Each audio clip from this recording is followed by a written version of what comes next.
All right, and we're rolling.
Okay.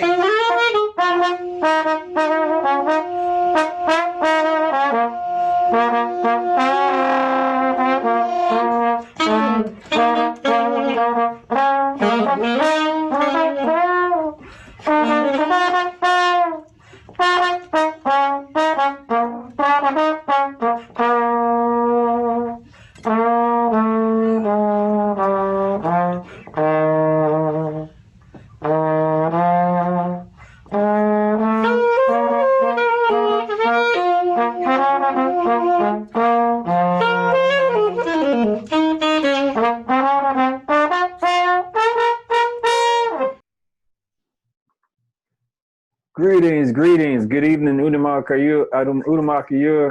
Hotep, and Ashe. Welcome to the World Media Coalition Jazz Lovers Television Network emergency broadcast production. Satan in the White House, or Set in the White House.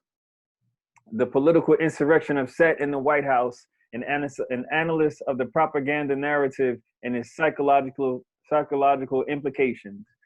This is an emergency broadcast. This is emergency news, breaking story that we're bringing to you. Tonight, we have Her Excellency, Tepi, Heru, Auset, Marie, Amen, Anirak, Hotep. Good to see you. We also have Nanan, His Excellency, His Highness, Yao, Andrew Williams out of California, and we have Makakuba Ali El Bey, your co-host, and me, Ahmad Amar Mansour Ali El Bey, your host. And once again, we always want to make sure that we thank you guys for coming out. Thank you for taking the time to be with us, and even if you're watching on YouTube, we appreciate you. Make sure you hit the like button down there and hit the subscribe button, and then share it with 5 people to help us build this World Media Coalition Jazz Lovers Television Network, self-perpetuating business model for stakeholders and all of our family to unite the diaspora around the world. To open it up tonight, we're going to bring to the stage first, we're going to bring Maria Tepi Heru, Auset Marie, Amen, to bring us in and give us an overview spiritually of what's going on the planet and politically in the mouth of the beast in the United States of American Corporation. Hotep, Hotep. Anezirek Amin Ra. Honor to thee, Amin Ra. Anuk Dai Tia Net Amen Ra. I am the power of Amen Ra. Anuk Amen Ra. Dua Makakuvu. Him the chair Tepi Makakuvu El Ebe. Dua Sa Nachair Amar. And that's right, guess. Hashem Shu Imam and Ra. Honor to thee, gifts present, and followers of Amen Ra. Now, you dignitaries, I call you gifts, because I couldn't come up with another meta-netchin word for it. So I call you guess. Anuk, Auset, Marie, Amen. Himet Tepi in the Het Nachair Shishini Hichana Kara in Amen Ra. I'm the high priestess of the Temple of the White and Gold Lotus Shrine of Amen Ra. I will be reading from the Pyramid Matrix Guide to Survival and Success.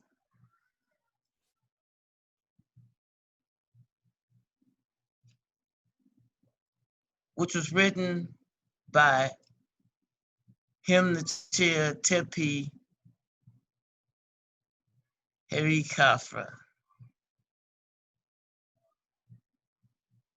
This is an excerpt from his bio, which I will commentary on when you go to my website, Pyramid Matrix Info. And I will share the Pyramid Matrix Guide to Survival and Success. But this excerpt about Set. Why did Amen Ra create Set? In order for there to be a Heru, there must be a Set. Heru's power is measured by his defeat of Set in order for people to see that they can model their life after Heru when they face challenges. Set is like fiction. You need some friction. You need some friction to create heat. Set's defeat validates Heru's existence. But there is danger in invoking Set. You must have a strong moral code that abides in Ma'at when invoking Set. If your sense of Ma'at is weak, meaning your moral code is weak, the strong negative energy of Set can entice you to the dark side of Kemet's spiritual power. When a person uses Kemetic symbols and words to develop power only for their selfish reasons and not caring about helping people nor caring about violating Ma'at, they are on the dark side of Kemetic spiritual science. And that is what's happening in the White House. It's the dark side of Kemetic spiritual science. So we embrace Rekati Kemetic spiritual science, for Ankh Uja Sanev, for life, strength, and health.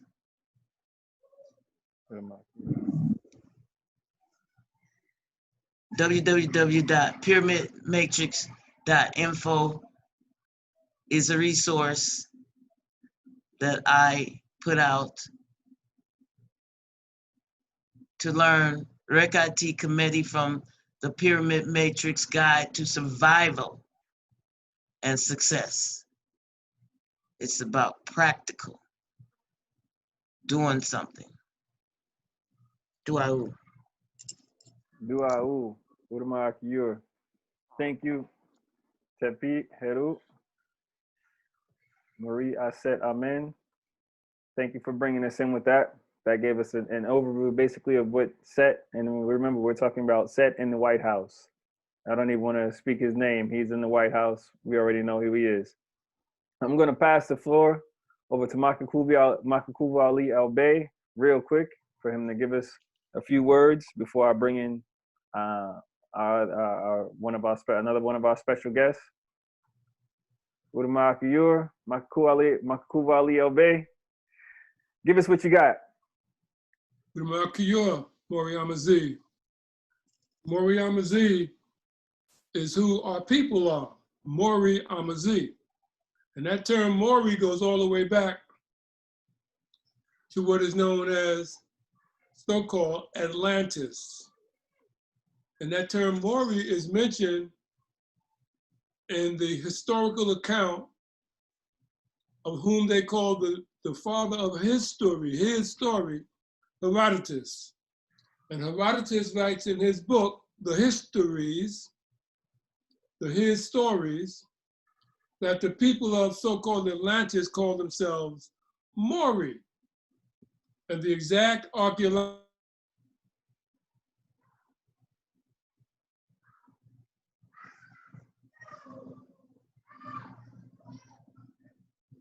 Makakubu, are you there? Looks like his video froze up.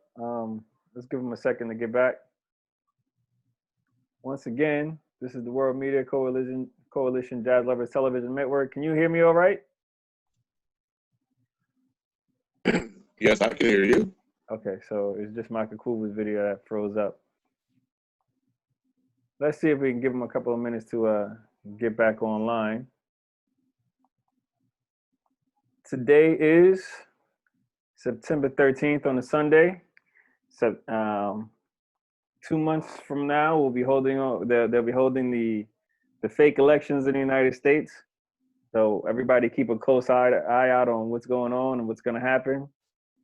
Always remember rule number 1, which is keep your ears open, your eyes open, your mind open, and your mouth shut. Always try to be aware of your surroundings. It's definitely necessary, especially in these really, really troubling times. All right, looks like we got Makakubu back on the spot. All right. Udamaka, welcome back. Udamaka. As I was saying, you know Gab and Newt as so-called Adam and Eve. And I always say so-called when I refer to the information ascribed to the biblical account in the so-called Bible. Bible just means a collection of books. Okay, so now I want to weave for you the lineage from ancient Kemetic Kushite mythology to present day Set in the White House. Set is the root word of Satan. And Satan in the White House has a nickname for everybody, and that's my nickname for him. And for those of you who are his minions, if you don't mind Satan in the White House calling all these other people's names, then don't mind the name I call Satan in the White House. Back to you, Ahmad. I'll be back with some more of this.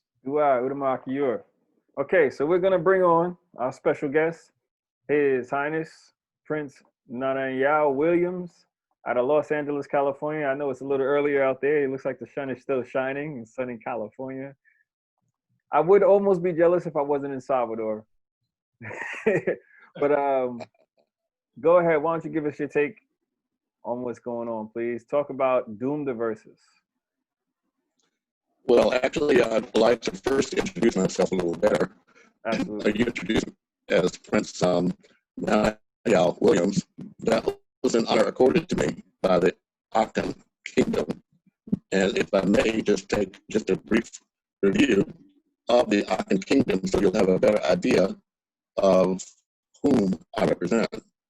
Absolutely. I'm reading to you from an article that was written in June of 2014, and it discusses the house of the Akan ancestry. And this refers back to Genesis 36:27, the house of Akan. The ancestry of the Adako royal line that rules the Baoli kingdom of the Akans in Lakota, Tuabi, Ghana, and Togo is the matriarchal ancestral imperial royal house of Akan. Akan branch of the Yoko Dako royal clan of the Akan Empire.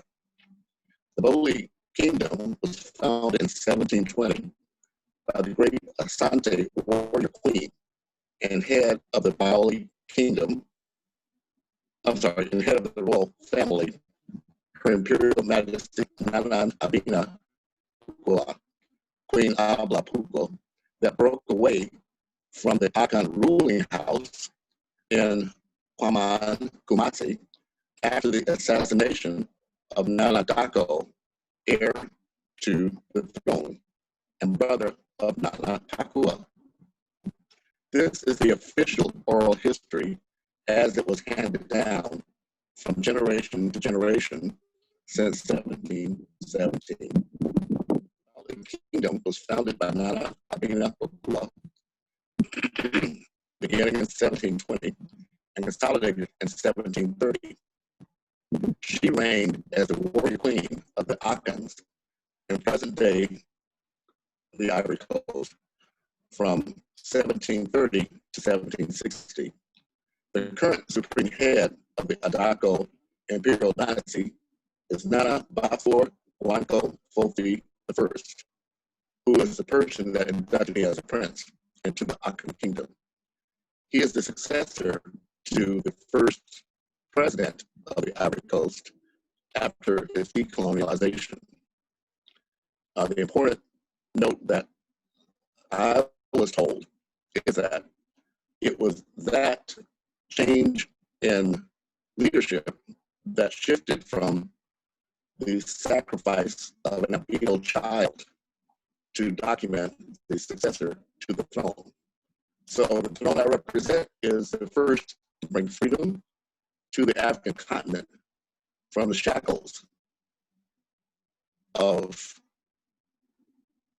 killing our children to build upon our dynasty. So that's her. And speaking to what we now call what was referred to as Dom Diversas, to give you a more literal description of it, it was in fact what's called the justification for the New World.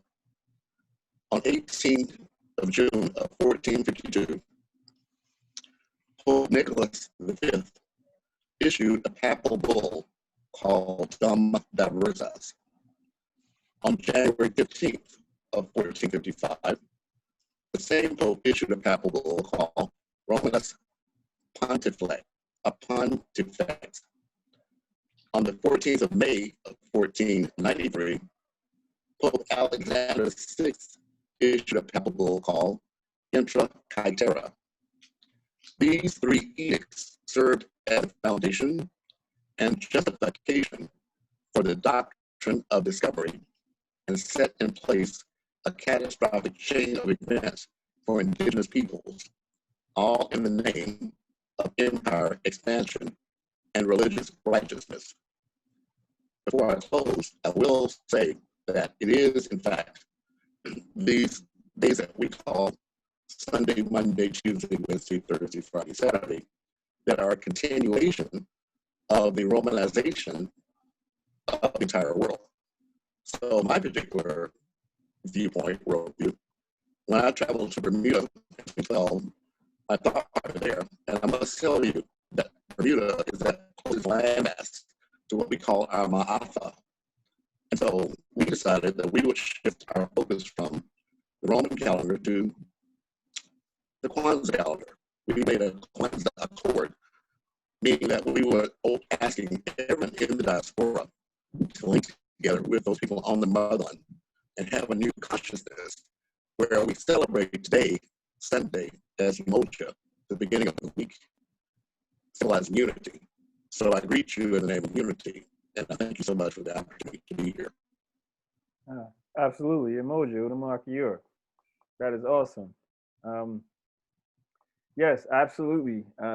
With this Greco-Roman calendar that we follow, these months named after people and based off of nothing, actually, we absolutely miss a lot as far as what nature has to offer.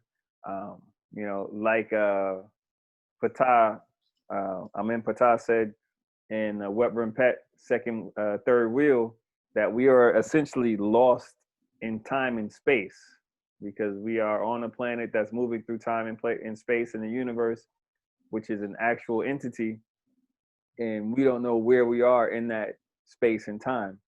So yeah, if we continue to follow this calendar, we will continue to be lost in time and space, which is a very, very bad place to be.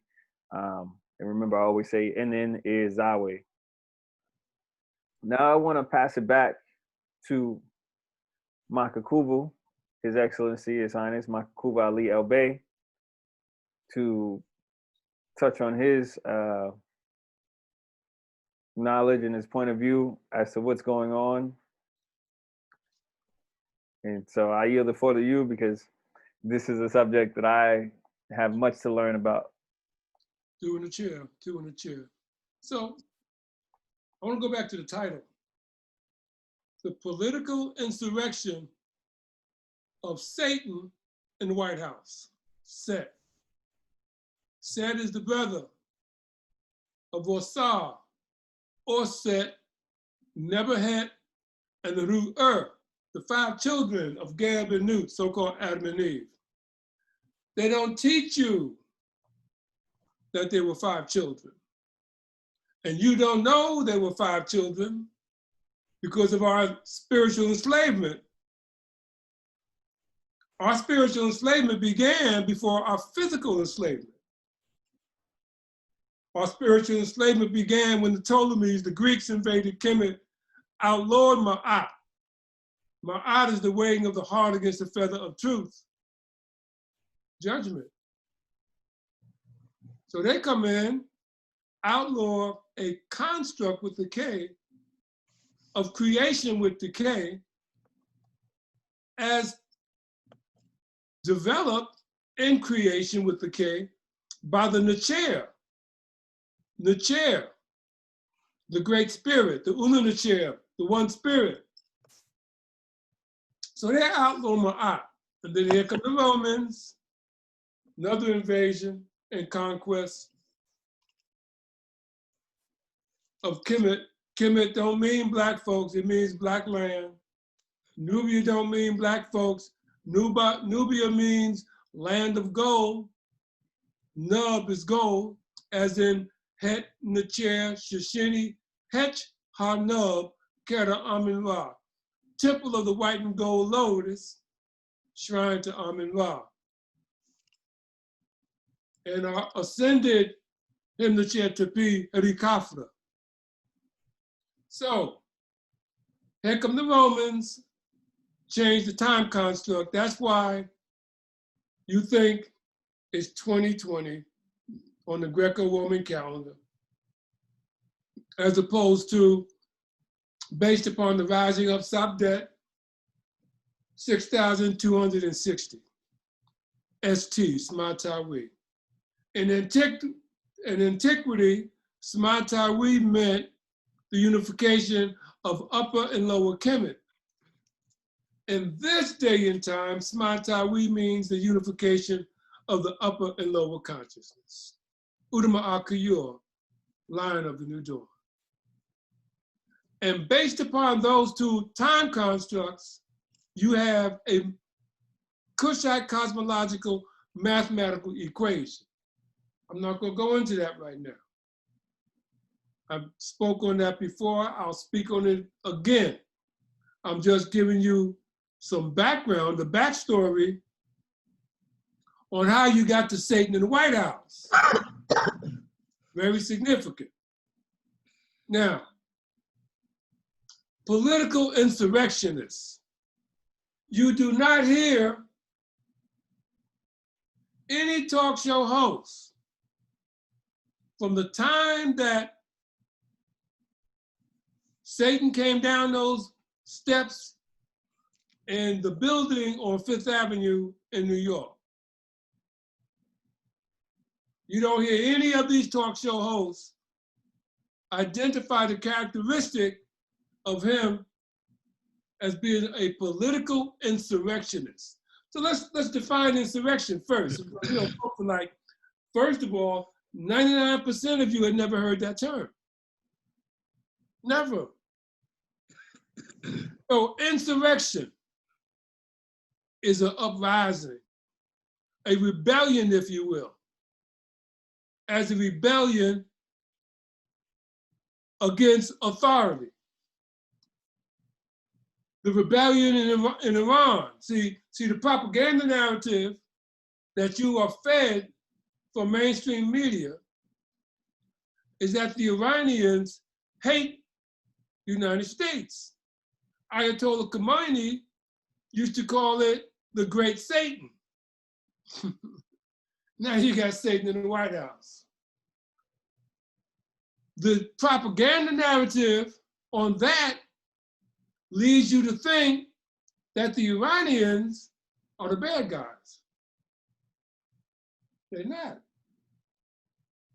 Google who put the Shah of Iran in power. You see, in the early 1950s, the Iranians had a democratic elected president. A democratic elected president.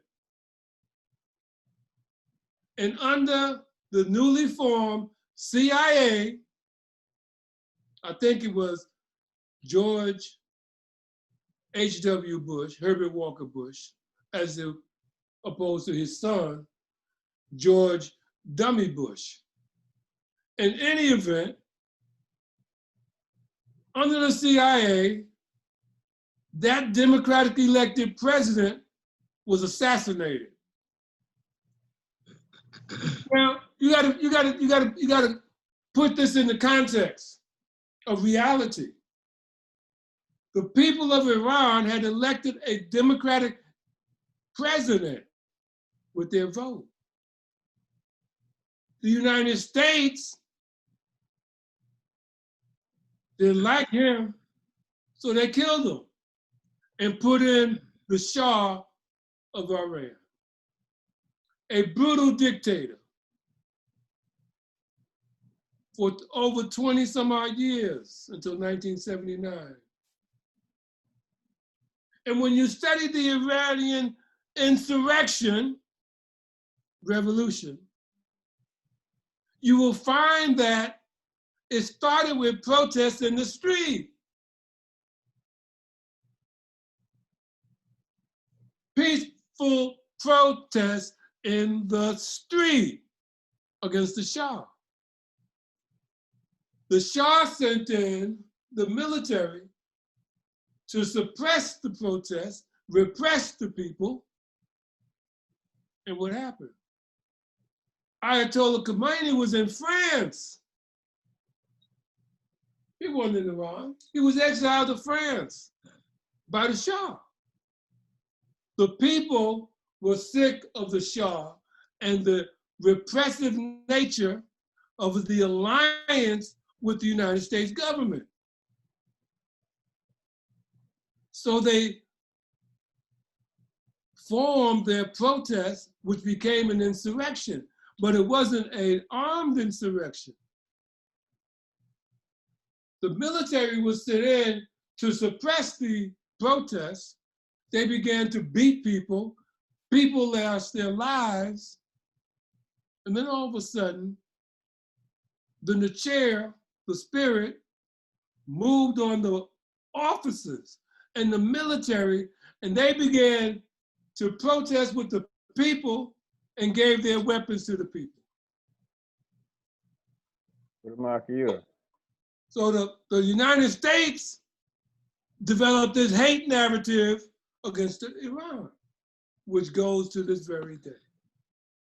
So now, there you have an insurrection. Now watch Satan in the White House. Listen to his words. The World Media Coalition, with His Excellency, Ambassador Yao, began this journey in 2016.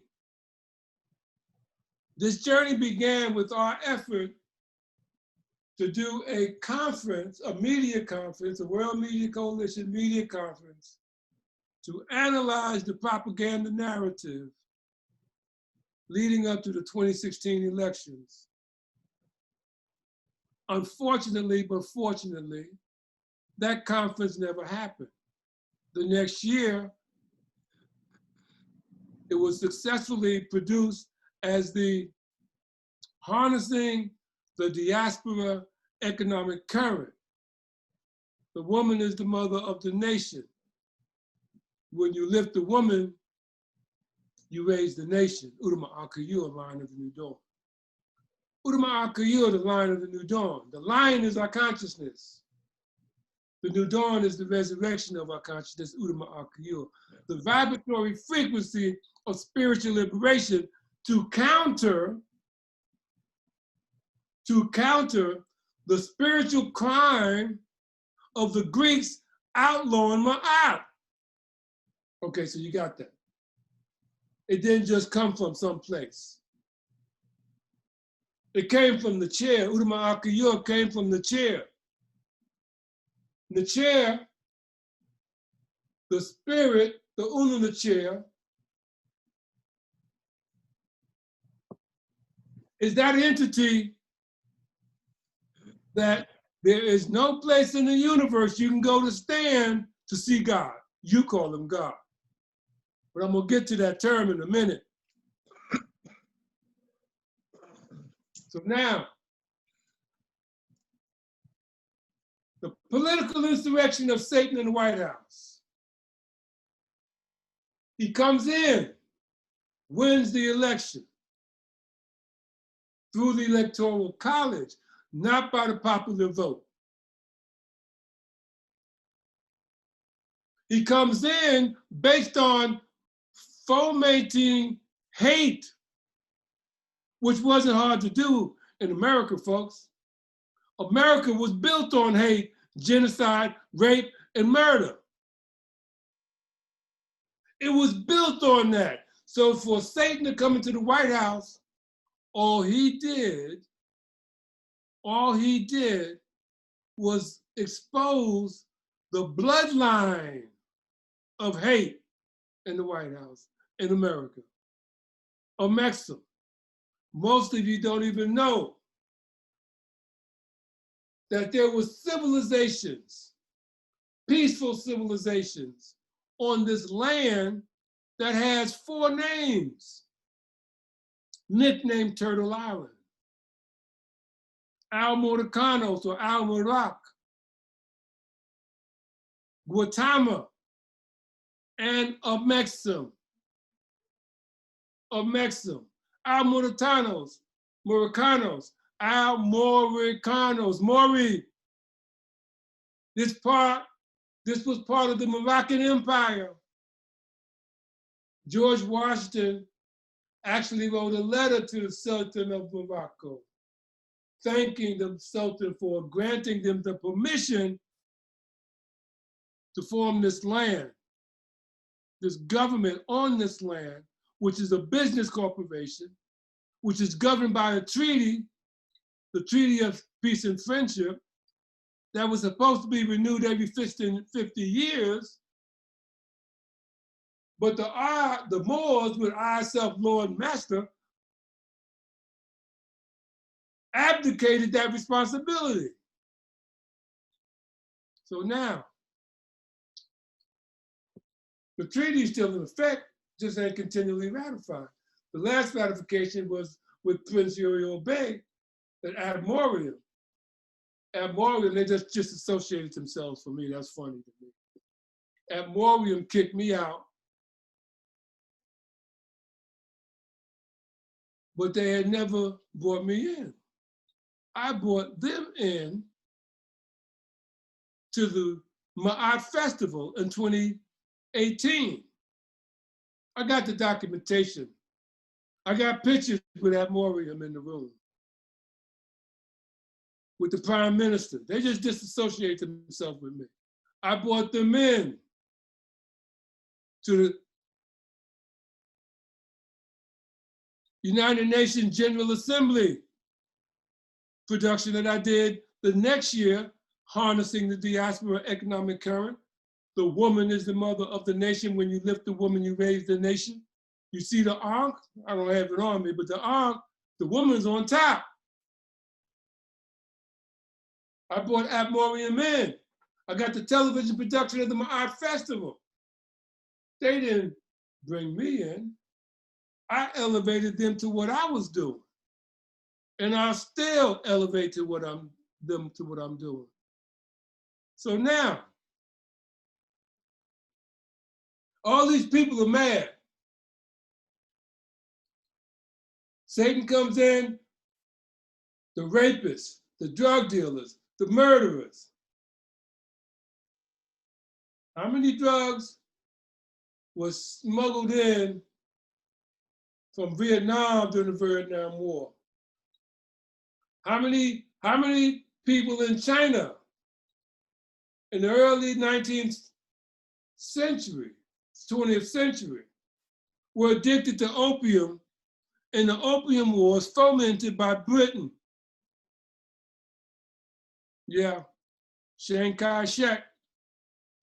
You got to read his story and then counteract that with myology. So you can disseminate the proper information based upon Ma'at. Ma'at means truth, the weighing of the heart of the deceased, and the Waskat Ma'ati, the judgment chamber. And in that process, you got the 42 negative confessions, out of which the 10 Commandments comes from. See, the name Makakuvu, my parents didn't give that to me. They named me Furman Madison Simmons. And when you say that name, they say, oh, that nigga's from Wyandanch, you better watch him. You right. Watch me. I'm doing something that they ain't doing. And in the process, it's going to cause your consciousness to elevate. So yeah, that's right, watch me.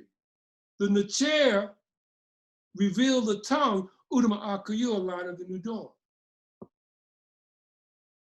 The name Makakuvu, the first syllable is Ma'at.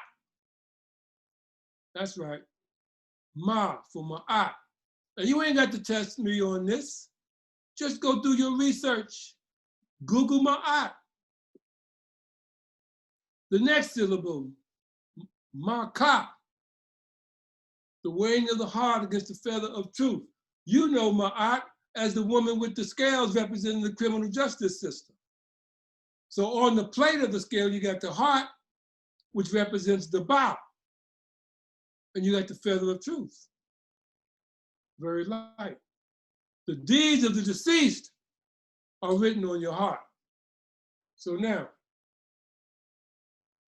I'm gonna weave this story for you, and then it's going to delve back to Doom Diversas. And going to open up the conversation. So if anybody's in the production, they have a chance to ask questions and identify themselves. If not, that's okay, because there's enough intelligentsia in the production itself for there to be a very vibrant conversation. So now, the ka and the ba, the soul of the deceased is divided into two. The ba, and the heart represents the ba on the plate of the scale. The other plate is the feather of two. I'm talking about ma'at. You got to imagine the criminal justice system symbol, which was co-opted. It's one of our most sacred spiritual symbols, and our people don't even know our most sacred spiritual symbols, our spiritual enslavement. Remember, I said it began over 2,000 years ago. That's why you think it's 2020. 2020 means three things. Number one, there was one complete 1,000-year period. The second thing, number two, there's a second complete 1,000-year period. And the third thing is the 20 represents the beginning of the third millennium, not 2020, not the 21st century.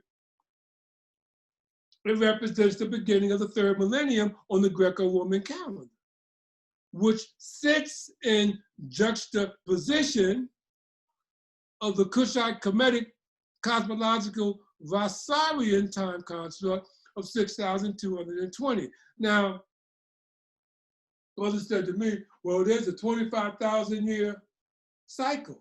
You're exactly right. And I said to the brother, in an hour, there's 60 minutes. So you got 5-minute intervals in an hour. So you have various 5,000 constructs, 10,000-year constructs, 20,000-year constructs within the 25,000-year construct cycle. So get it right. There's 5 minutes, there's 60, there's 12 5-minute period in a 60-minute hour. So now, the ka. The ka is that entity that is judged by Jehudi. Impu, the one they call Iblis. Iblis. Impu is his real name. He is the one that opens the way for the Wasket Ma'adis, the double halls of truth. Now you got Ma'ka. If the ka is judged favorably, it is reunited with the ba into the ku. Now, when the chair revealed my spiritual name, Makakubu, to me, I didn't know this. It took me 45 years before I learned this. After the name was revealed to me, after the tongue, Udama Akiyur, was given unto me in 1968.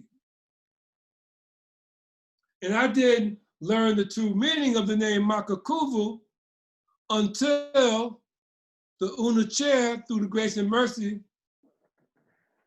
of the Una Chair, Udama Akiyur, line in the dawn,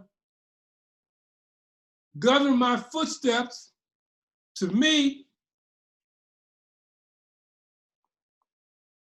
Harikafra, him the chair Tepi Harikafra, the ascended one, over 25 years ago.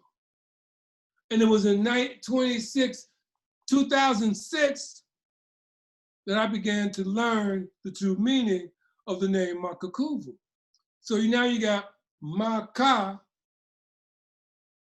because it's reunited with the Ba. Now, if it's judged favorably, if the cause is judged favorably, into the Ku.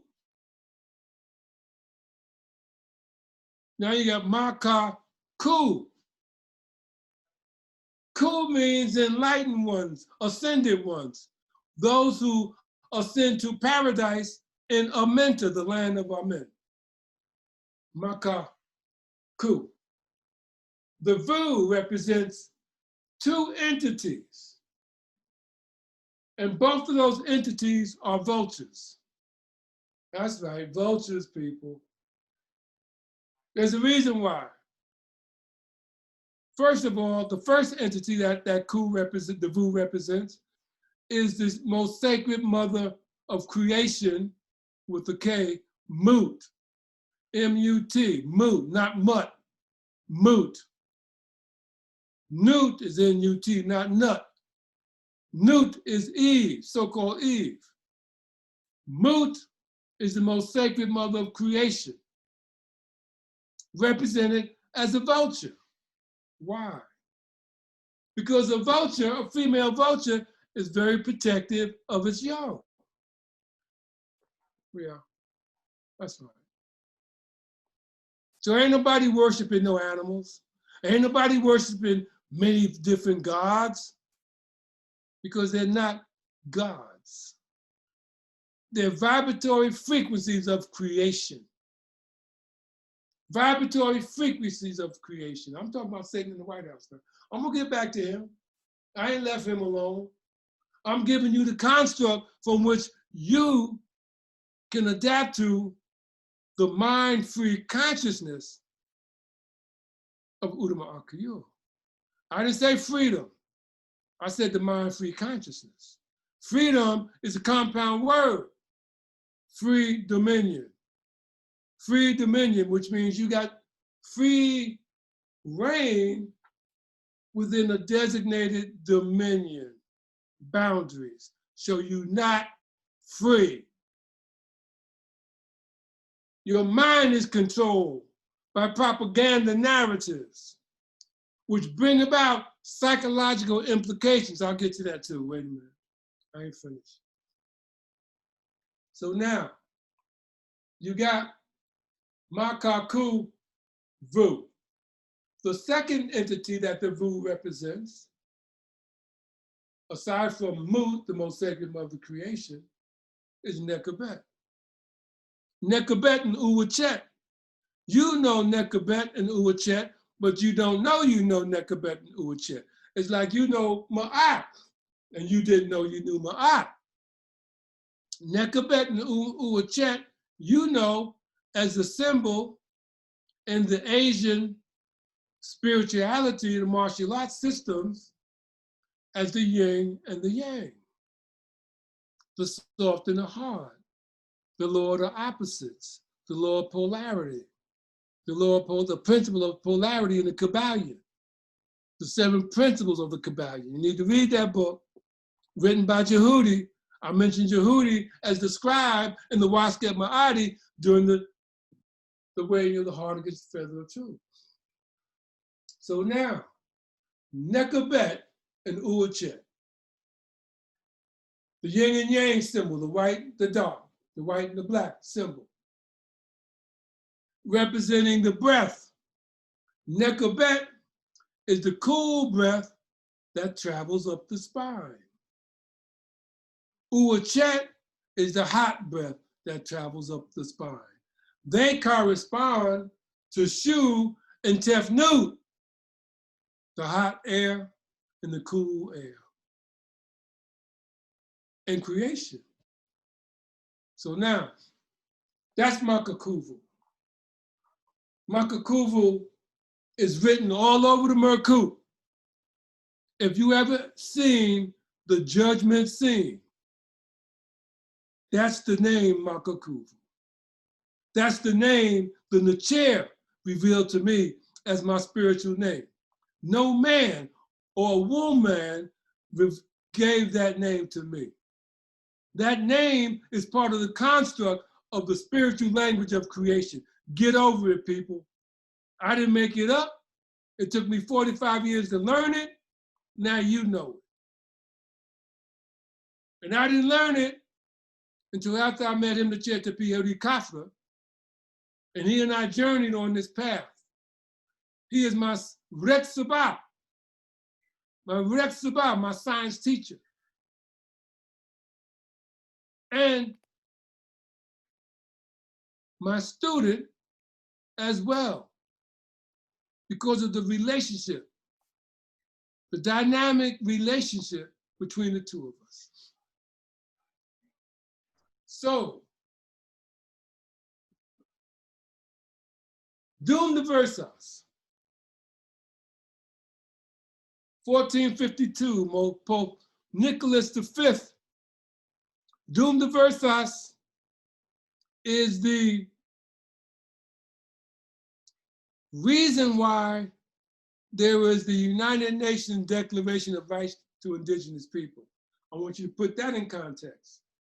Dum diversas, 1452, a papal bull, church aided out of Rome, the Vatican, by the Pope, Nicholas V. The foundation, the reason why you got the Declaration of Rights of Indigenous People fomented and developed 500 years later. 500 years later, to countermand the evil construct of Dum diversas that says Pope Gregory and his people have the right to go around the world and claim these lands for the Catholic Church, divided up the planet. Yeah, they divided the planet, gave half to Portugal and gave half to Spain, and sent them around the world to declare all other peoples of foreign lands enemies of Jesus Christ. You hear what I said? The Pope and the church developed this document, church law, that allowed their people, their minions, under their God, who is Set. That's why I don't use the term God for in the chair. Set is the God of chaos. Is this world in chaos? The reason why this world is in chaos, because folks floating around, jumping up and down, worshiping Set and don't even know it. That's why Set got to the White House. You've been worshiping him all the time. All the time. You think you're worshiping God. You are the God of chaos. And the world gets more chaotic every day. You got fires in the West, burning over 3 million acres of land in 5 states, burning up people's homes. So much fire, the sky is red. The sky is red. You got hurricanes traveling up the Atlantic Ocean, dropping tons of water. And see, I'm gonna tell you folks, much of the rain that's falling is glacier rain. You hear what I said? It's glacier rain. Water that has been frozen for over 10,000 years, 20,000 years, a million years, melting now, rising to sea levels. What they're not telling you though, is water has weight. So as the sea level rises and the water comes around and collects around the sides of the earth is going to shift.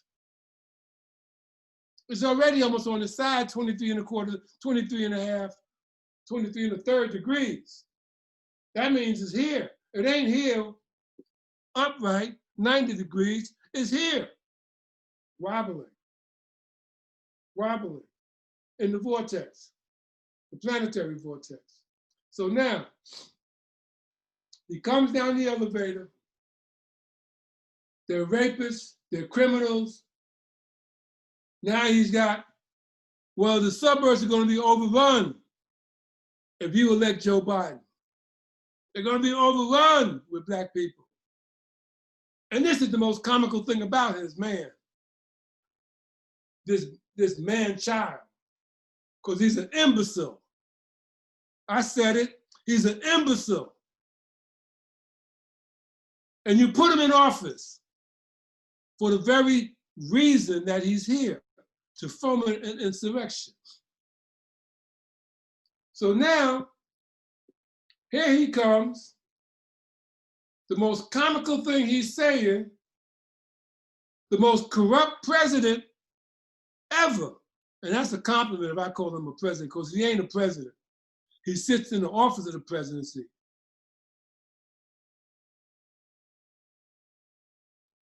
Here he comes, the most corrupt occupant in the White House, and he wants law and order. Law and order, and you fall for it. Oh, the niggas are coming, the niggas are coming. Run, Whitey, run. Look, the niggas are coming, the niggas are coming. Law and order? He has an attorney general that does his bidding. They have Department of Homeland Security has put pressure on people to stop in researching the investigation into Russian interference in the election. You got this man running around, this man-child talking about anybody, any school system that teaches the 1619 project will be defunded. There was a white woman on CNN that was asked by one of the reporters, and folks, we're legacy builders, so we're not reporters, we're legacy builders. Asked one of these people who support staying in the White House, she asked her, well, when Obama was president in the Ebola crisis, 2 people passed away, 2 people expired. And you called Obama a failed president. Staying in the White House, has on his watch, he called himself a wartime president. Punk, wartime president, and you give up on the most devastating health crisis this century, claimed over 190,000 lives and counting. America first. You're right. You're right, you imbecile. America is first in the fatalities. You got 28 million people infected worldwide. United States is first with over 6 million people. That's almost a quarter. 6 times 4 is 24. 28 million people, you got 6 million people infected. That's almost a quarter of the total amount of people worldwide. America's first. Batting 1,000, Satan. Now, you got over 100,000, 190,000 people who have passed away. America's first. And you folks back there in Nevada right now, wearing no mask, cheering on Satan. Now here's his strategy. Remember I said he's a political insurrectionist. Insurrectionist means rebellion. What has he done? He's encouraged white supremacists.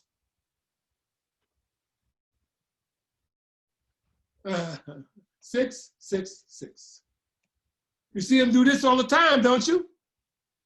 All the time. Why? Because he's talking to them. They've co-opted this. This don't mean okay. This means white supremacists. So he's encouraging them. He built the wall, or he claimed Mexico was going to pay for it. Then he diverted funds to pay for it, and you went for it. He locked up children, and you went for it. He supports police who put knees on the necks of our people. So now they're trying to spread the hate around. It's an equal opportunity hate, because recently, right up the road here in Georgia, they beat some white boys, but they're killing black people. And then you got folks running around saying Black Lives Matter. Let me say something. Black lives don't matter. If Black lives matter, Do Black lives matter when Black folks fight their wars? I'm gonna ask you that again. Black lives don't matter. Do Black lives matter when Black folks fight their wars? From Crispus Attucks in 1774, all the way down through Afghanistan? No, because our people have come back from fighting their wars and still get shot. Did Black Lives Matter in 1921 in Tulsa, Oklahoma? You know what they did? Not just destroyed the town. There's a historical fact related to that massacre. That was the first time the United States carried out an aerial bombardment. Yeah. They bombed our people in Tulsa, Oklahoma. And then what does Satan do? He wants to, on the anniversary, the 99th anniversary of the Tulsa massacre, because they always talk about Black folks, they riding and tearing shit up. They don't talk about when white folks tear shit up. That's okay.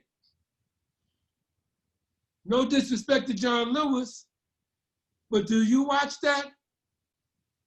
It's the same thing that's happening right now. So all we did was this. Martin Luther King, I have a dream. The dream is still a nightmare.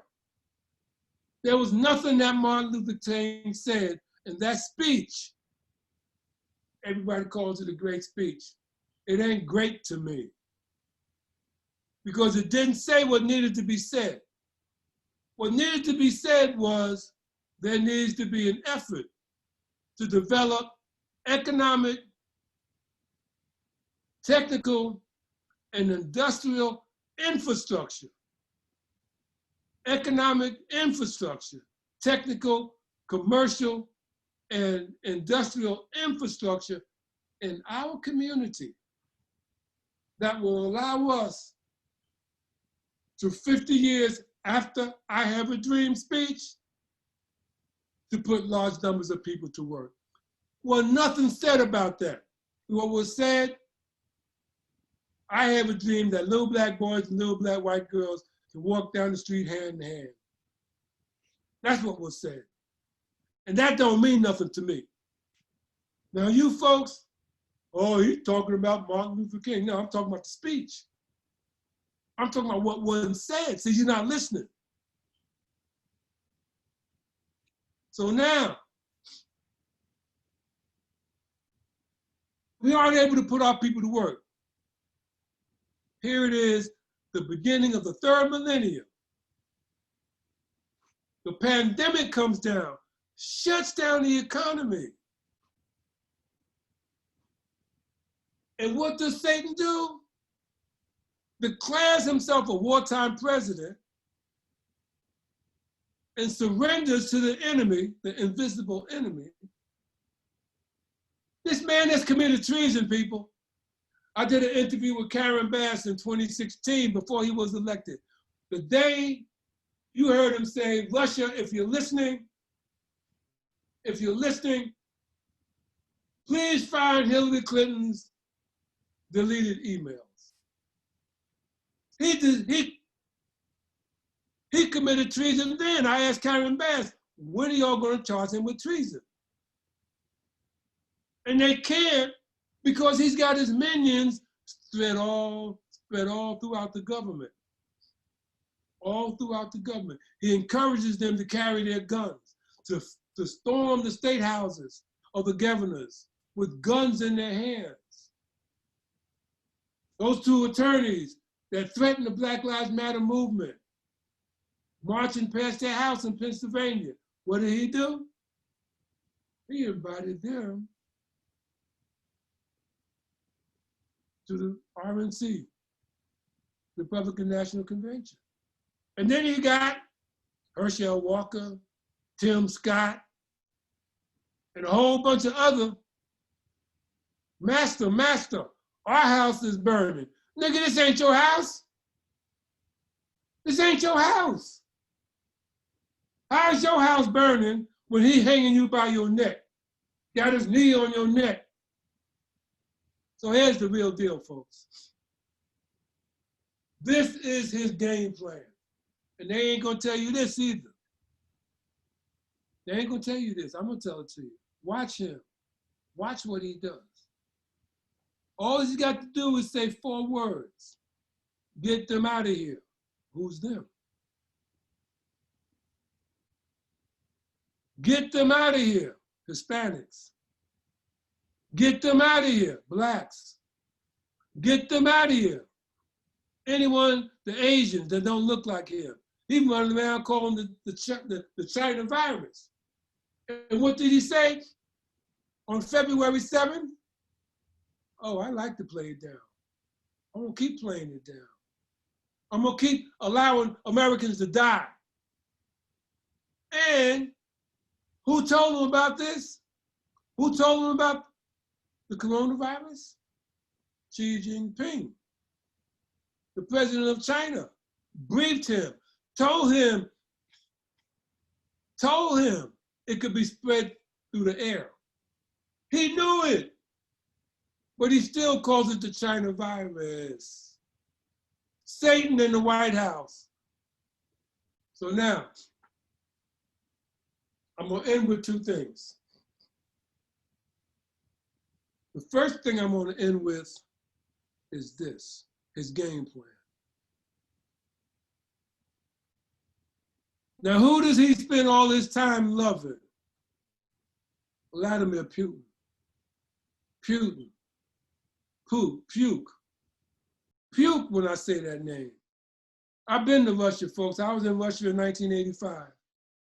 12th World Festival of Youth and Students. I was the United States delegate. 1985, my birthday, August 3rd, I'm sitting in Moscow Stadium listening to Mikhail Gorbachev. That's right. That's right. I was in Russia, I was in Ireland. Yeah, on that trip, all expense paid trip. So now, he is in bed with Putin. Remember, he meets with Putin and don't have his people in there taking notes. So they have private conversations. I'm talking about his game plan for insurrection. So he's gonna foment this lie that the elections, mail-in ballots are fraudulent. He was on television today. He's in Nevada right now, lying. Right now, lying. Fox News perpetuates his lies. Hannity. Suffolk County, New York, you got Lee Zeldin, punk congressman. I wrote Lee Zeldin a letter requesting an interview with him. The nigga never sent nobody to talk to me. He never even called me back. Yeah, I called him a nigga. You're a white nigga. I don't care if you don't like it. Don't make no difference to me. Roll with it. Because when this come down like I'm going to tell you, you're going to have to roll with that too. The first thing I'm going to say to you is, if as men and in us had to take our women, children, and elders to safety, where would we take them? How would we get them there? And how would we feed, clothe, and protect them while they're there? I ask you again. In as men, us as men. If NN had to take our women, children, and elders to safety, where would NN take them? Where would NN get them? How would they get them there? And how would NN feed, clothe, and protect them while they're there? So now, okay, you got that. Here's the scenario. Get them out of here. He's gonna say that at one of his rallies. He's gonna slip out. It ain't gonna slip out, it's gonna be intentional. Just like he said, get them out of here when he was running for president, for the office. You got more guns in the White House in America than any city block in the country. So black folks with guns, forget about it. black folks and winning no shooting war with Satan in the White House. But what's going to happen is this. He's going to unleash them. He's going to unleash them to begin ethnic cleansing. You got Herman Goebbels in his administration. Do you know who Herman Goebbels is? Study the Nazis. Google the name Herman Goebbels. He was the architect of the ovens. That was his policy. You got the same mindset in Stephen Miller. Why do you think the policy of ethnic cleansing is being written into the administration's practices? Stephen Miller. They are criminals, they're corrupt, running around talking about law and order. With them is disorder. The deep state, the propaganda about the deep state, they're the deep state. Wake up, people. So now, he gets this going. Ethnic cleansing in America. This is going to happen. He is going to invite Russia to come in with their military to suppress this threat. That's what's going to jump off, folks. That's why he's got this deal with Putin. Because when they start shooting and killing people wholesale, and people start fighting back, Russia, send your troops in. Watch. That's his game plan. So now I'm gonna end with this.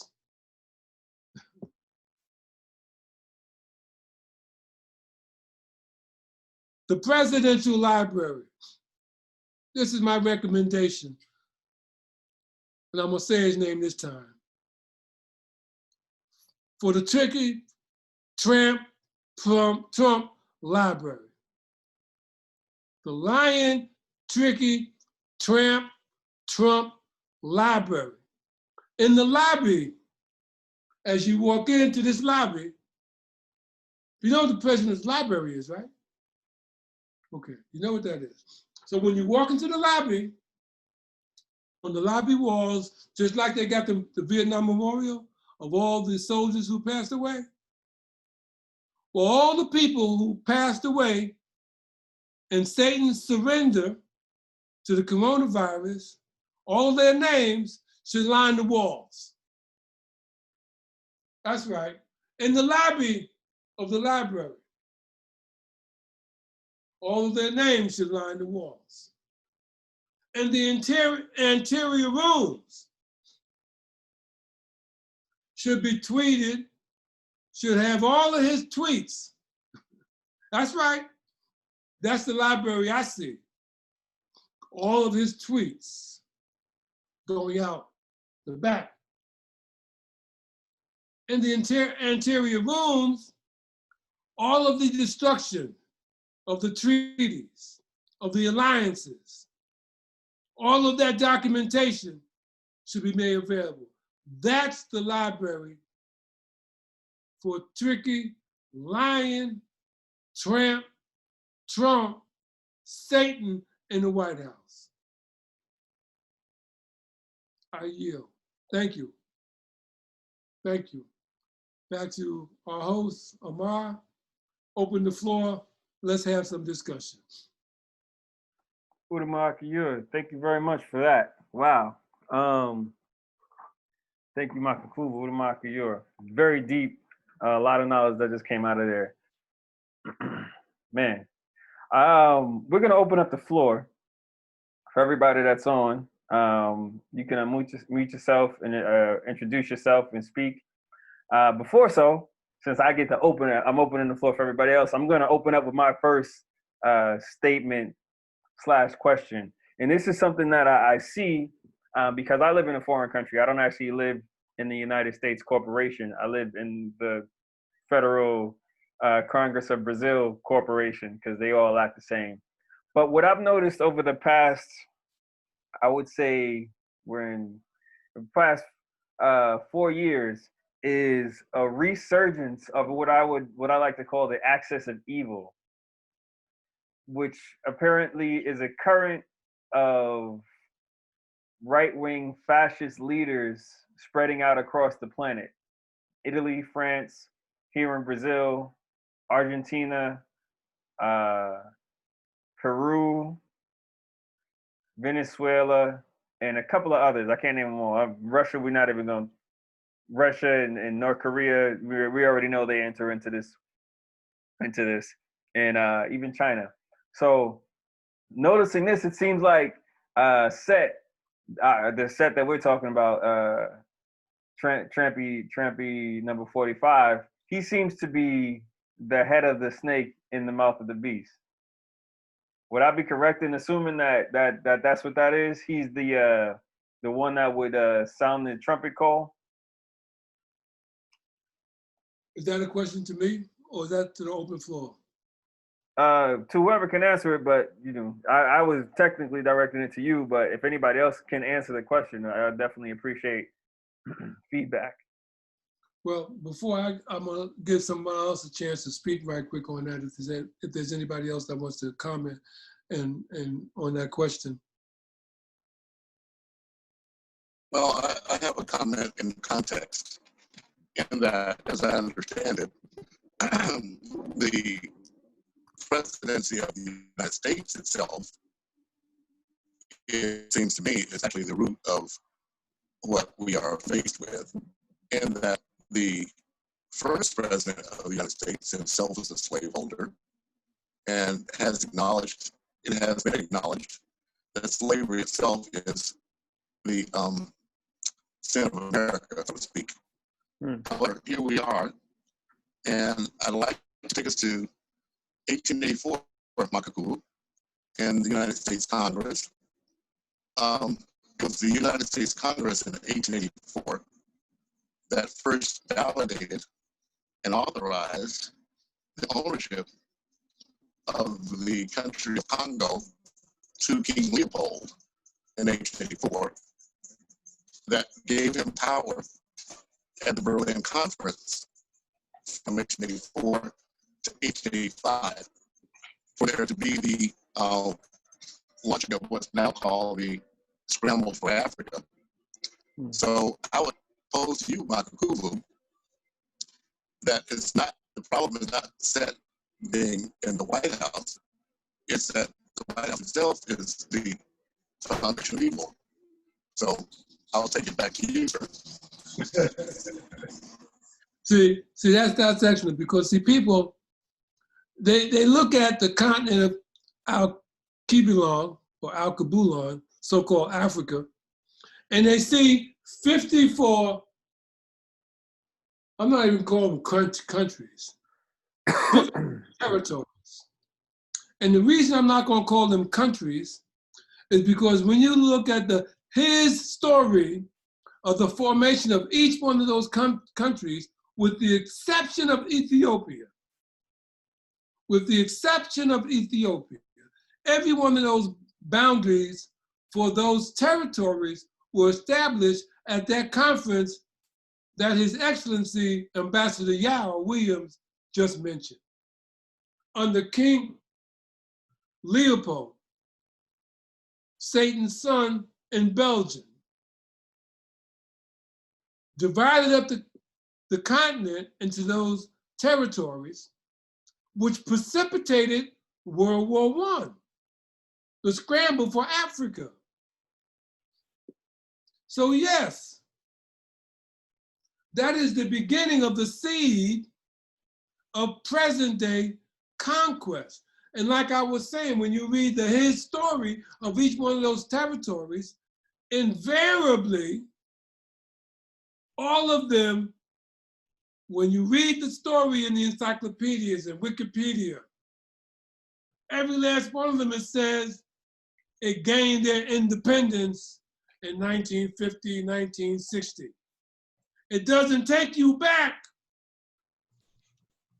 before then, because before then, they were all under the dominion of the entities out of Europe from the Berlin Conference of 1888. So now, to answer your question directly, Amar, no, he's not. He's not. He's not the head. You don't even see the head. Psychological implication is that you would think he's the head.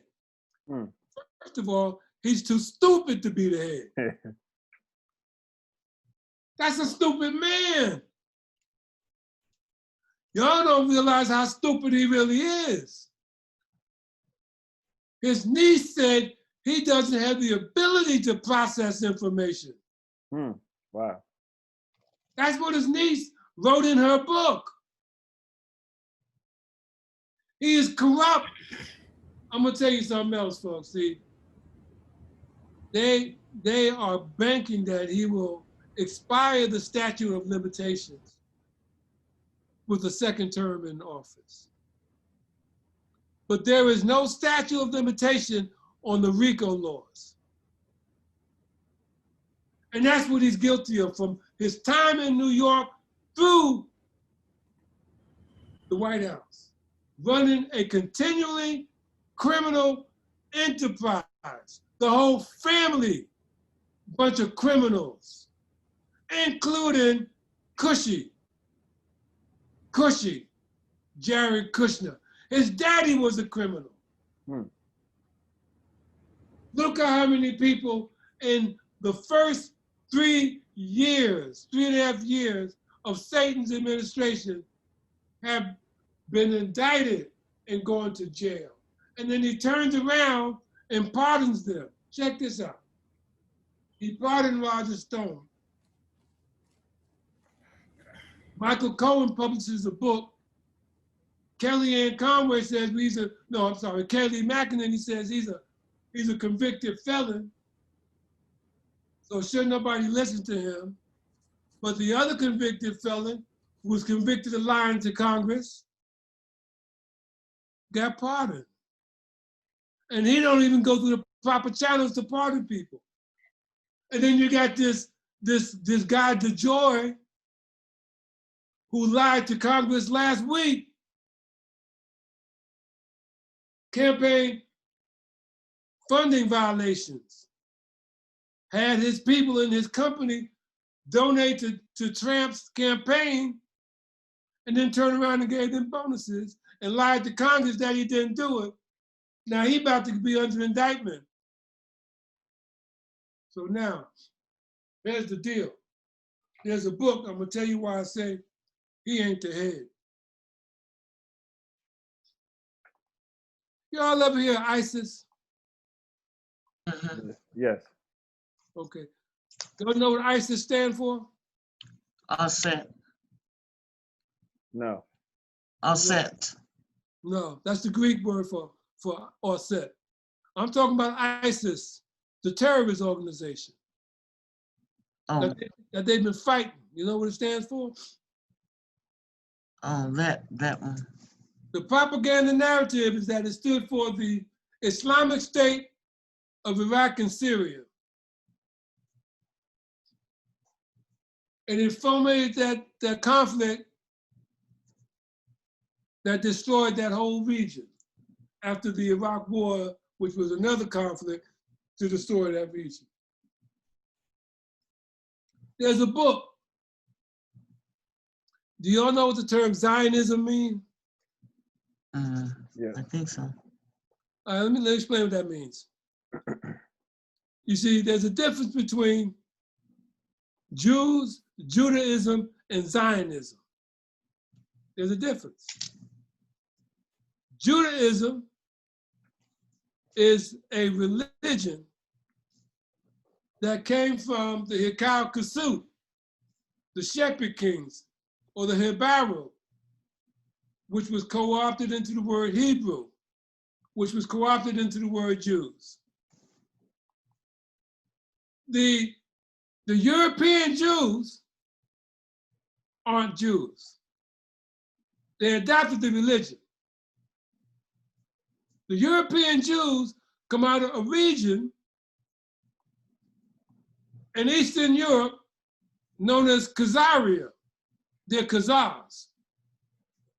Khazaria. Google the book, The 13th Tribe. Okay? So how did they come about? The Crusades. The Crusaders from Europe, from the Byzantine Empire, had to pass through Khazaria, going into the Ottoman Empire, Turkey, into Eastern Asia. They call it the Middle East. Eastern Asia, Eastern Arabia, to fight the Crusades. Some of the most famous Crusades were fought between Godfrey and Nuruddin. So they had to pass through Khazaria. These two religious empires, the Byzantine Empire, headed up by Rome, and the Ottoman Empire, headed up by the Muslims. In between that court were the Khazars. They refused to succumb to either religion. Instead, they adopted Judaism, and they became the Jews. That's why most of the Jews in Palestine today come out of Eastern Europe. So now, Zionism, so you got Judaism and the Jews. Now you got Zionism on the table. Zionism is that political entity that was supported by the United Nations in 1947 Balfour Agreement to establish the European state called Israel. That's Zionism. Now, I want to take you back to ISIS, because ISIS does not stand for the Islamic State of Iraq and Syria.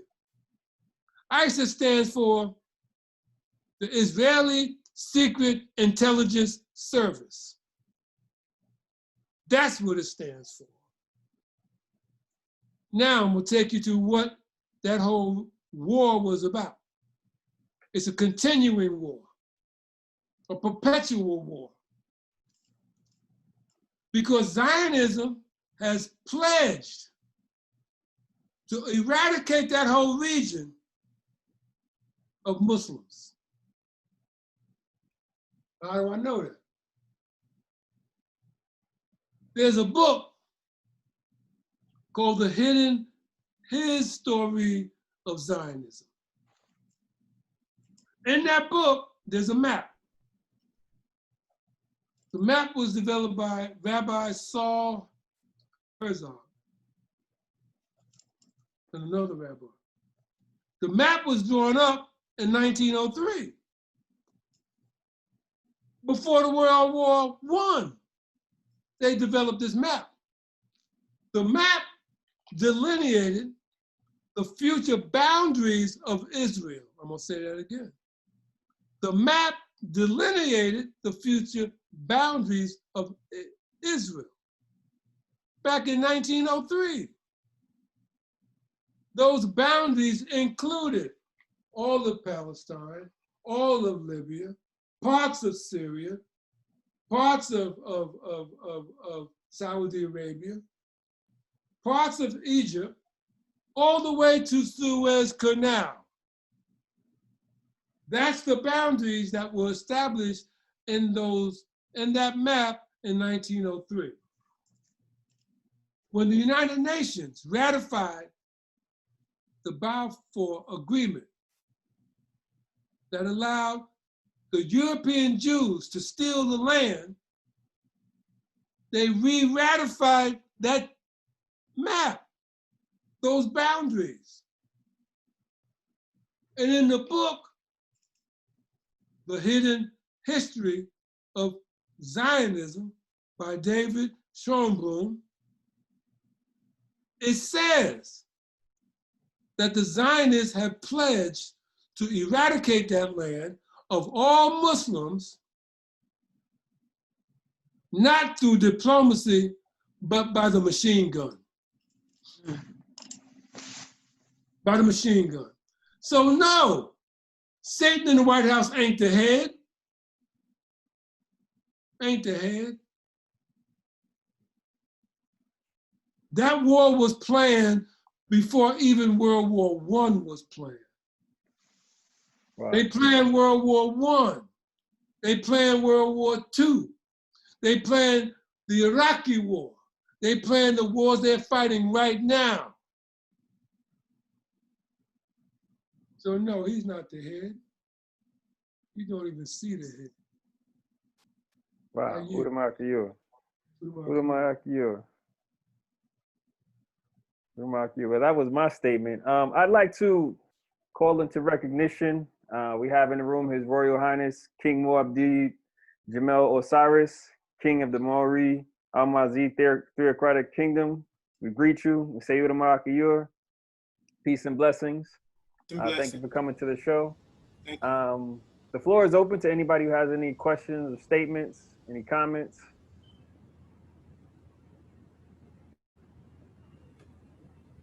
I'd like to ask a question. Do you see the name Isma de Passon in the audience? No, sir. There is an unnamed number from 917 945-4764. Let me find out. I'm gonna tell you if that's the person I'm looking for. Because this sister comes in to almost every production, and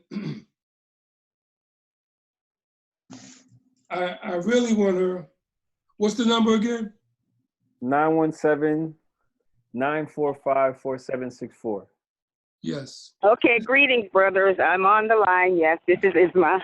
I had to call you out. I told you I was. Mm-hmm.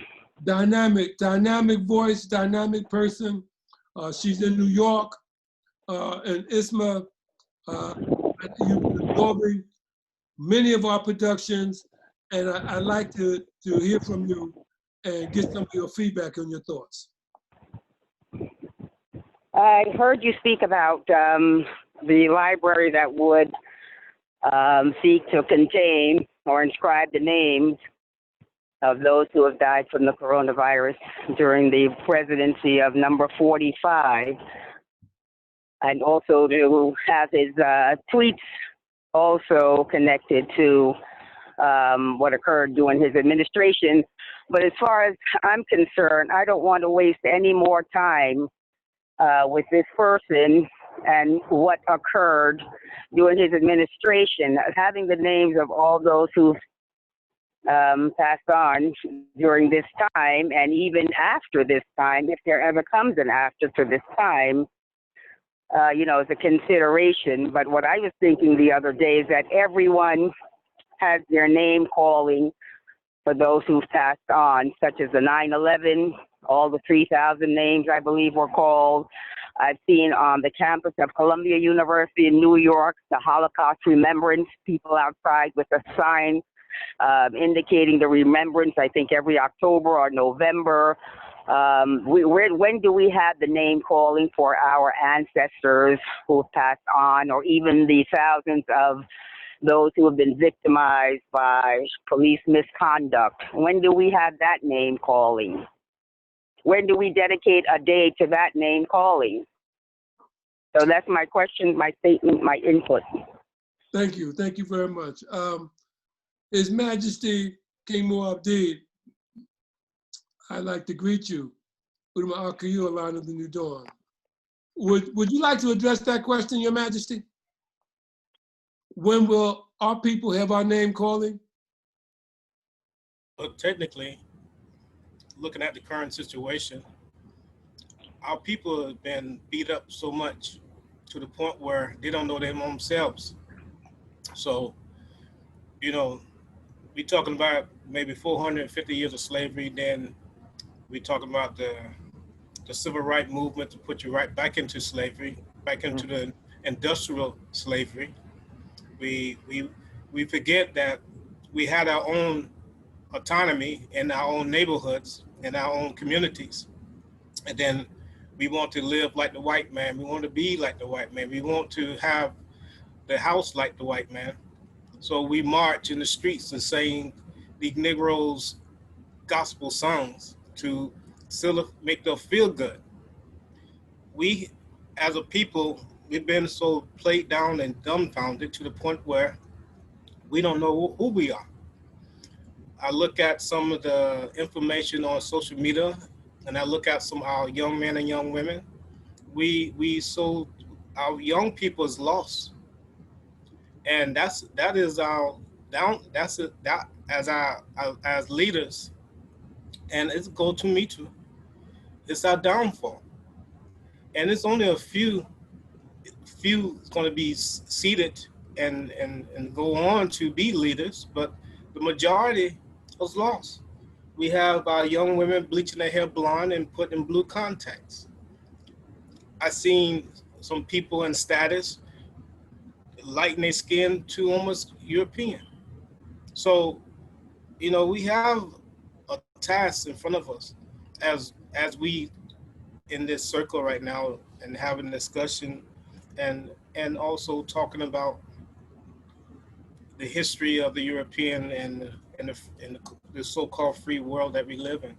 I put in a document I think 2 weeks ago, called "Wake Up," and it shows about the information that Great Britain still own America, and that's why a lot of our leaders who can't carry nobility titles because this is a corporation. The Great Britain is the empire that still controls 75% of the world. That's their wealth, their natural resources, and also influences between the Rothschilds, the Rockefellers, who are part of that circle, who's close friends and allies with Great Britain. So, you know, we have a lot, you know, within this kingdom. You know, I have a great responsibility. You know, I talked with the ambassador Marco Kuvu and also the consulate ambassador Brother Ahmad about transition to our own autonomy in the Mediterranean. It's several islands for sale, and if we have to buy an island to establish our own autonomy, that's our free will. At the same time, we have to understand we have a body politics, and within the body politics, it has to be established a structure. You know, if we move to that area to establish our autonomy, we have to come together as a people. It can't be like, you know, bringing in the old, coming into the new. We have to establish a new ideal, a new identity. These are the plans for the kingdom to expatriate the United States, because the United States is nothing but united countries who are in agreement on the governors. And by governors, they have more power than the president. And the president knows that. So as us being controlled by these men and women who was not in our best interest, we see it on the media. We see it, we hear it on social media. We see as young women, young men been slain, even the older women. I seen an older woman who had to be between the age of 55 or 60, been pushed and arrested in the street for she's standing up for someone else. So they do not care about your age or your status. So, you know, while we sit here, we can have discussions till the cows come home. What we gonna do about it? You know, we march all the time. For what? To see it happen another 10 years? To see it happen another 20 years?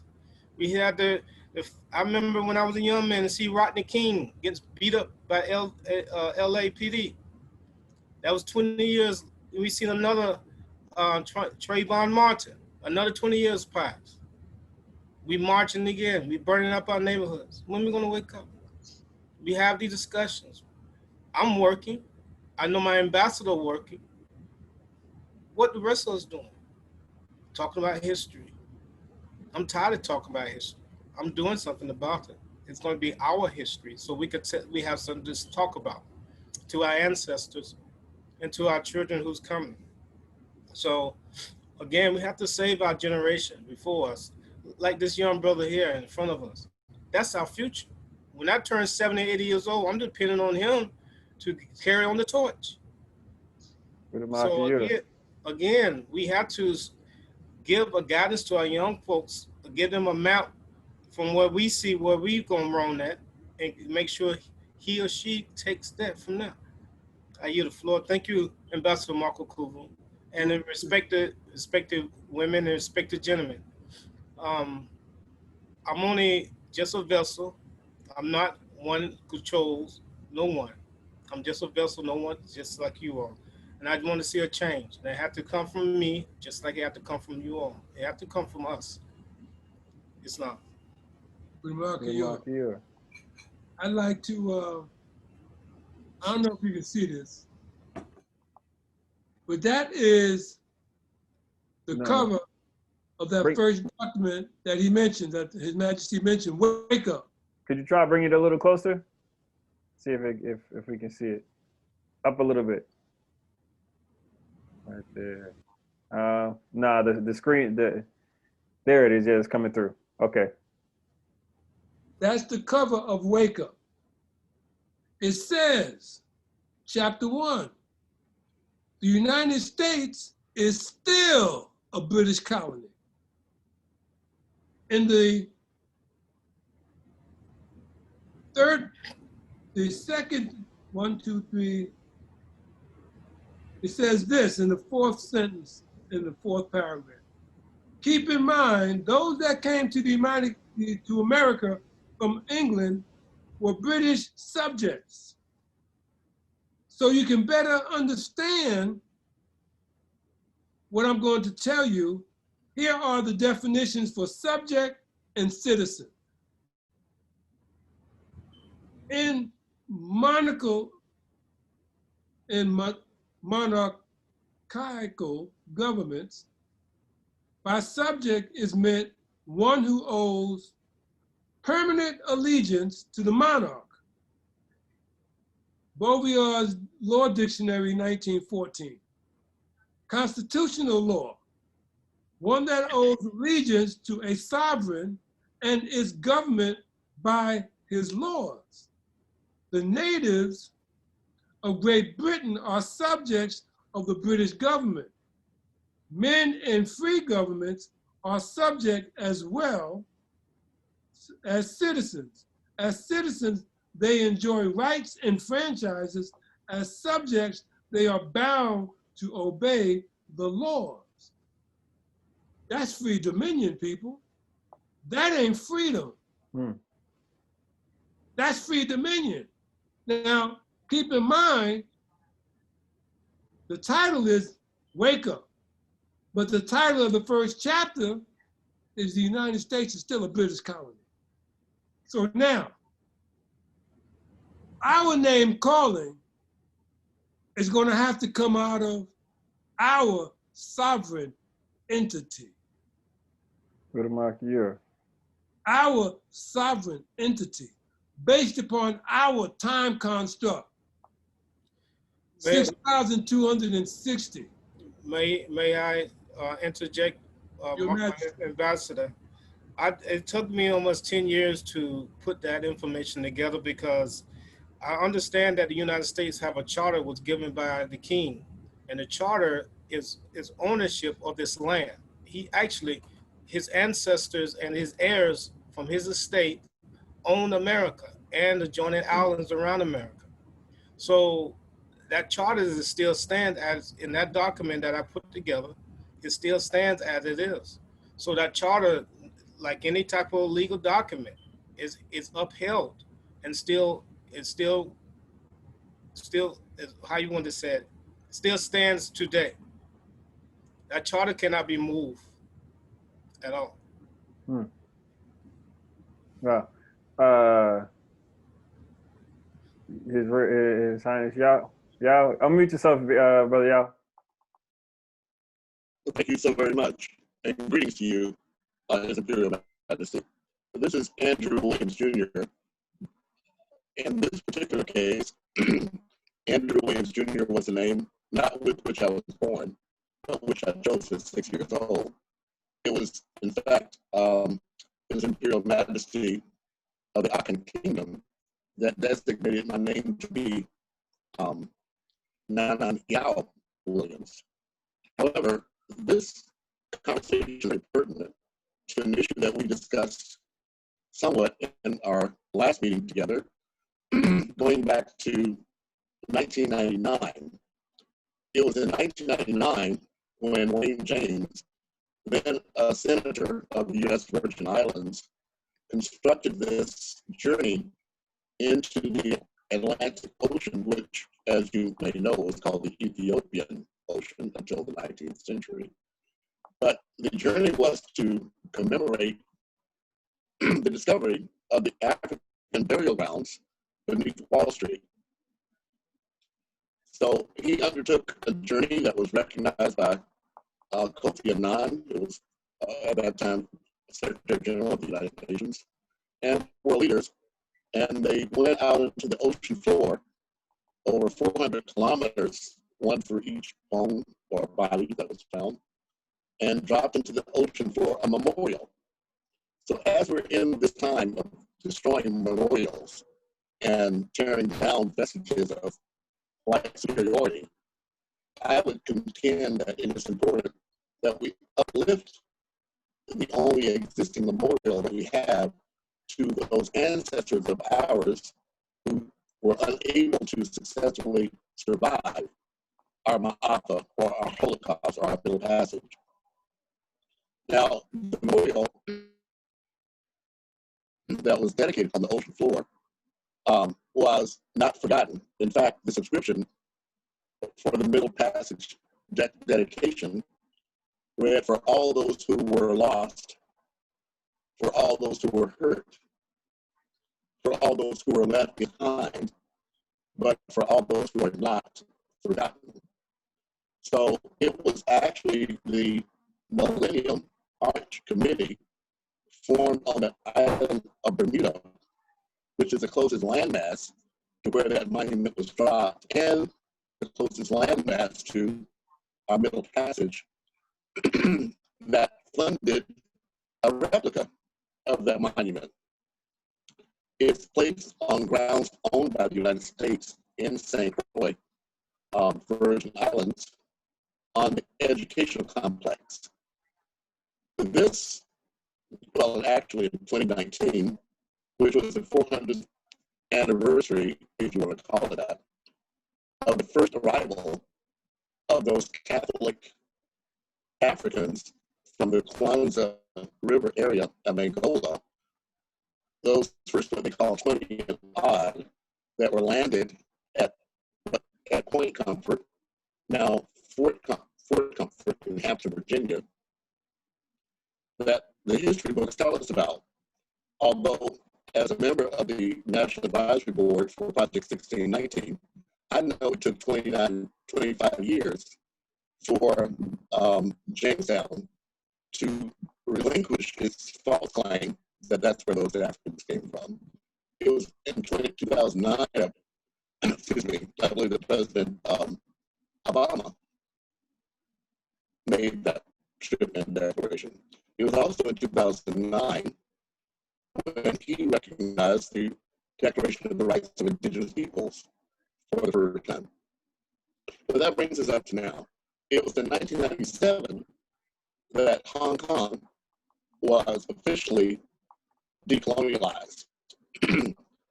That was the last country scheduled for decolonialization, with the country of Bermuda scheduled for the next round of decolonialization.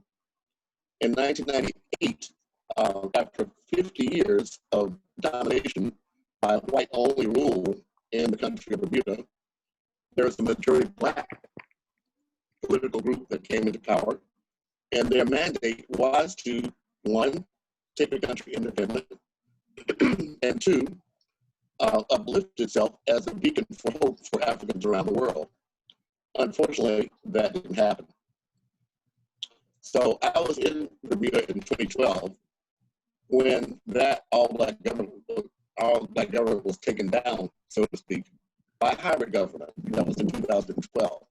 It was during that time that my thought partner there, Corin Smith, and I devised what we call the Kwanzaa Accord. As what we're speaking about now implicates not just the countries of the European Union, but also the United States itself. I must agree with His Majesty that the United States is still, in fact, a fief of the United Kingdom.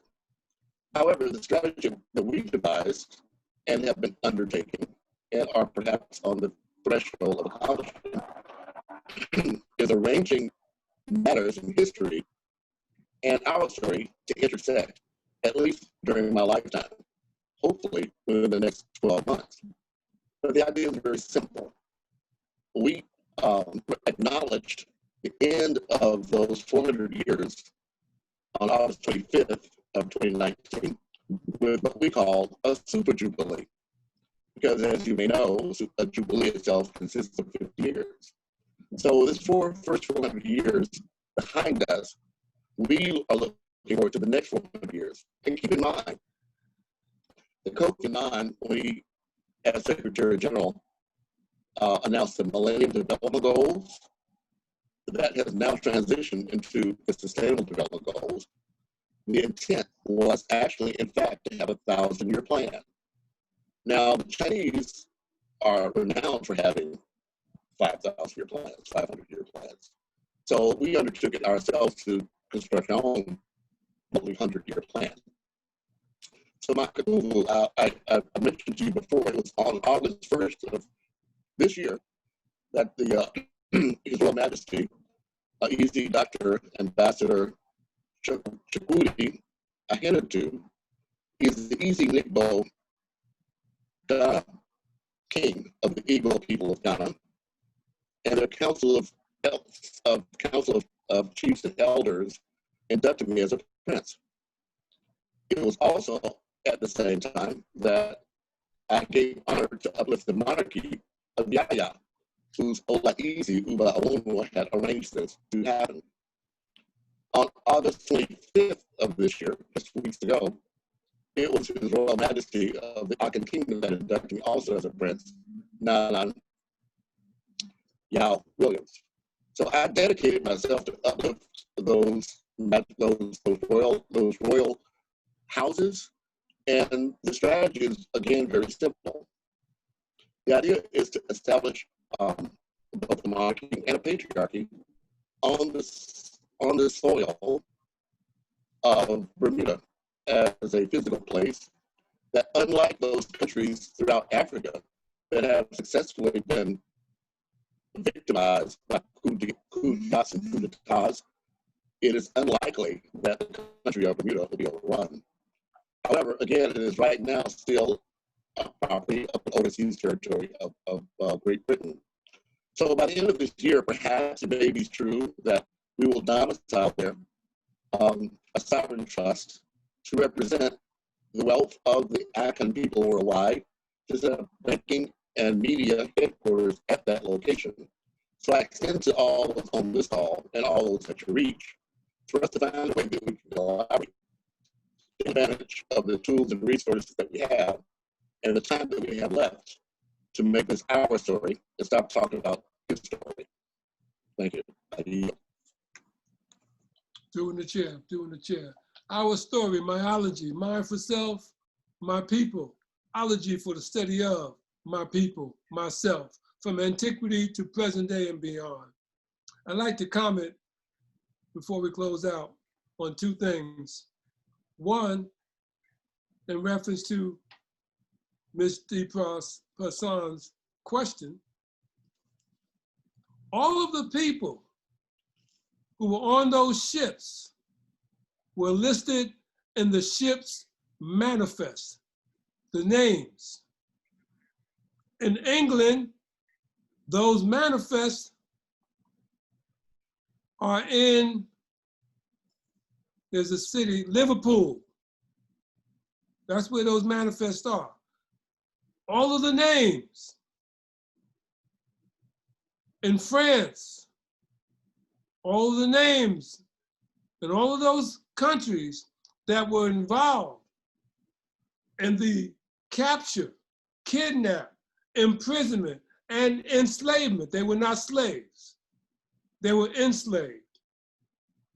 So I'm gonna break down the psychological implication of that term. Psychological implication of the term slave is that slave is the identity. Psychological implication of the term slave in African-American propaganda narrative is that African-American are descendants of slaves. If they were not slaves, then African-American cannot be slave, cannot be an identity, because slave is not an identity or an ethnic group. So African-American don't exist. Forget being an African-American, because that perpetuates your enslavement. So all of the names are in the ship's manifest.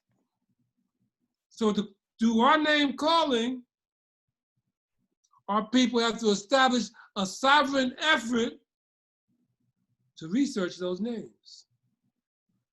Secondly, the 1619 to 2019. You heard me say our enslavement began over 2,000 years ago. It's spiritual, based upon outlawing of our spiritual practice of judgment. 1619 was when they initiated our physical slavery. And that relates to the biblical book of Genesis, 13th through 15th verse. Your seed will be a stranger in a land that is not theirs. And that land they shall serve them and afflict them for 400 years. But here's the kicker. The last verse, the last sentence says, and that land I shall judge. And that land I shall judge. So that's what this means to me. I'm gonna be very frank. Get out the way. Because the longer our people sit in the belly of the beast, the more that allows them to benefit from the grace and mercy of the Most High, protecting us. Get out the way. Get out the way, because judgment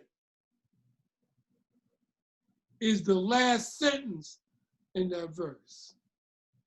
I don't care what you say about anything else about it. And most folks ain't talking about that last sentence. Most folks are still talking about master,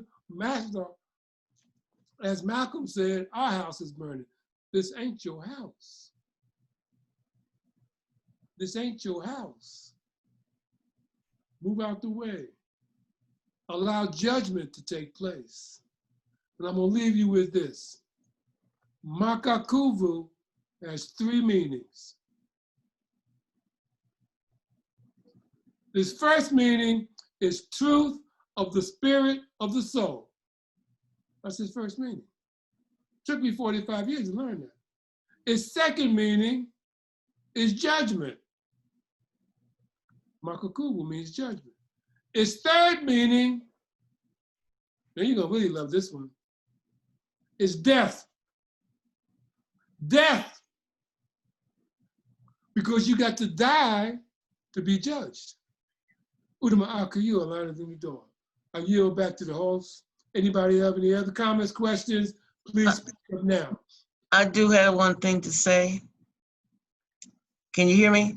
Yes, we can hear you.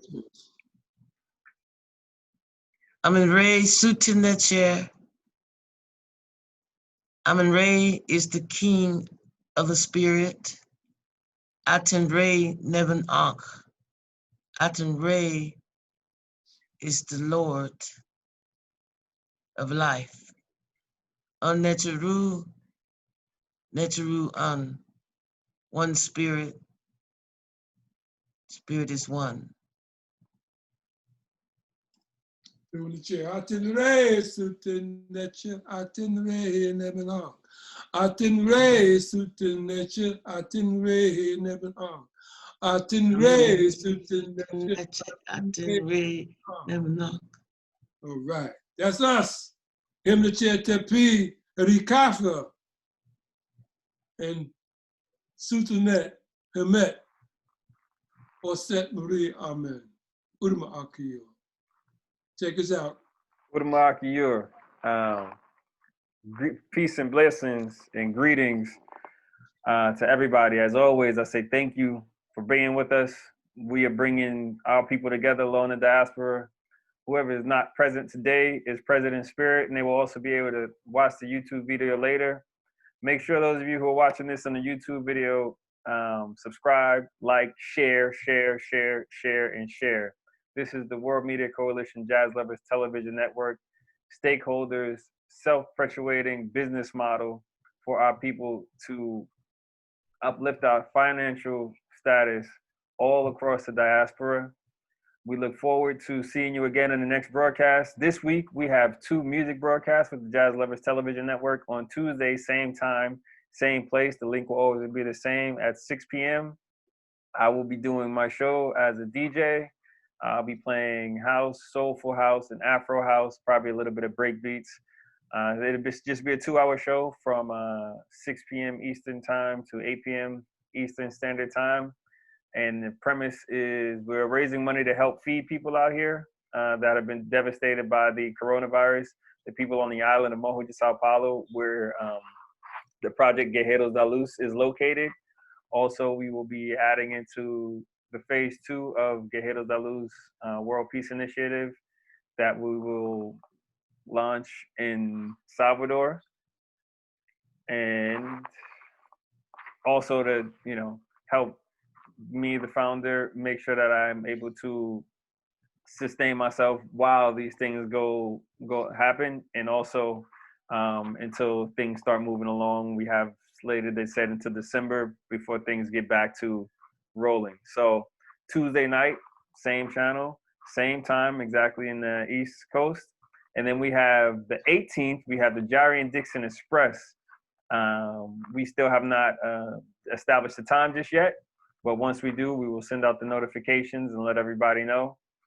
With that being said, I greet y'all. Hotep, Udama Akiyur, Dua U, Dua Nature, and Ashe. Let's enjoy the music of the Jari and Dixon Express as we close out our evening.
Thank you, everybody, for coming out. Peace and love. See you next time. World Media Coalition Television, Jazz Lovers Television Network. Udamaka Yua.